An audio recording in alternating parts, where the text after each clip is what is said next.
Praise the lord. సామెతల గ్రంథము 23:25 వచనంలో నీ తల్లిని తండ్రిని సంతోషపెట్టవలనని వాక్యంలో ఉన్నది.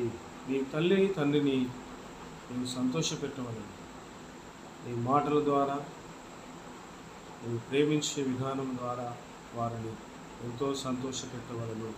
నీవు అదేవిధంగా వారు నీ పట్ల ఒక ప్రణాళికను కలిగి ఉంటారు. నీకు జన్మనిచ్చి నిన్ను పెంచి నిన్ను పోషిస్తున్నప్పుడు వారు నీ పట్ల ఒక ఉద్దేశం, ఒక ప్రణాళికను కలిగి ఉంటారు. నా పిల్లలు ఒక మంచి భవిష్యత్తును కలిగి ఉండాలి, అభివృద్ధి చెందాలి, ఒక మంచి పేరును కలిగి ఉండాలి, వారు ఒక మంచి స్థానంలో ఉండాలని వారు ఆశపడుతూ ఉంటారు.